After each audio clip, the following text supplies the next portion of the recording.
আমি নিশ্চিত একটু নড়াচড়া করলেই আপনাদের ওই সোশ্যাল মিডিয়াগুলোয় ওই পোস্টটা পেয়ে যাবেন আপনারা।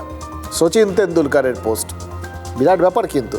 সচিন তেন্ডুলকারের নাম দেখলে আপনাদের চোখ তো টানবেই। আর তারপর যদি এই পোস্টের সাবজেক্টটা দেখেন, আমি নিশ্চিত আপনারা সেটাকে পেরিয়ে যেতে পারবেন না, একটু ধৈর্য ধরে বসে সেটা পড়বেন।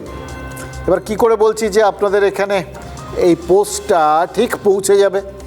তার কারণ হচ্ছে সচিন তেন্ডুলকারের এই পোস্টটা খুব ভাইরাল হয়েছে, চারপাশে ঘুরে বেড়াচ্ছে।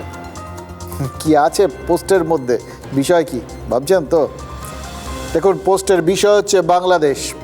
আরও সঠিকভাবে বললে ওই বাংলাদেশে হিন্দু হত্যা। দীপু দাসকে যেভাবে খুন করা হয়েছে বাংলাদেশে, সচিন তার প্রতিবাদে নাকি নিজের মতামত জানিয়েছেন।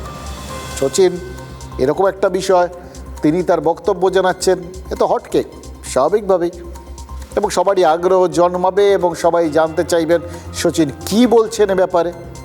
যেখানে আমাদের এখানকার অসংখ্য বুদ্ধিজীবীকে আমরা চুপ থাকতে দেখছি, তাদের যখন মনে হচ্ছে যে এই সমস্ত নিয়ে কথা বললে এক্ষেত্রে নাকি হয়তো এখানে উত্তেজনা বাড়তে পারে, দায়িত্বশীল পরিচয় দিচ্ছেন নিজেদের, সেই জন্য কেউ কিছু বলছেন টলছেন না। সেই রকম সময় সচিন তেন্ডুলকার বক্তব্য রাখছেন। কি বলছেন? কি বলছেন জানেন?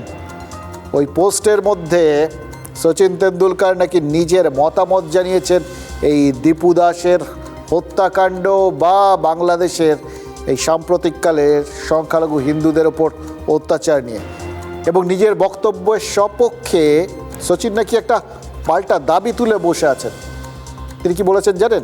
ওই আইপিএলের নিলামে 9 কোটি টাকা দিয়ে বাংলাদেশি বোলার মুস্তাফিজুরকে যে এই কলকাতার ফ্র্যাঞ্চাইজি নাইট রাইডার্স কিনেছে, তার কি যৌক্তিকতা? বিষয়টা এরকম যে সচিন নাকি বলেছেন মুস্তাফিজুরকে 9 কোটি টাকা না দিয়ে সেই টাকাটা হিন্দু দীপু দাসের পরিবারকে পাঠানো হোক, তাদের সাহায্য করা হোক। কত বড় মারাত্মক কথা বলুন তো।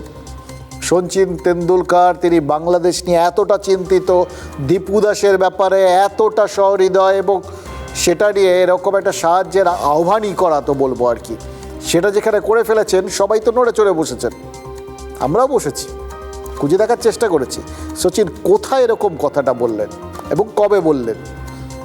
বিশ্বাস করুন, আমাদের ফ্যাক্ট চেকিং টিম অনেক খুঁজেও কোথাও দেখতে পায়নি কোথাও এরকম সচিন এ সমস্ত কথা বলেছেন বলে, এবং সেই জন্যই আমরা বুঝতে পেরেছি এই পোস্টটা ভুয়ো।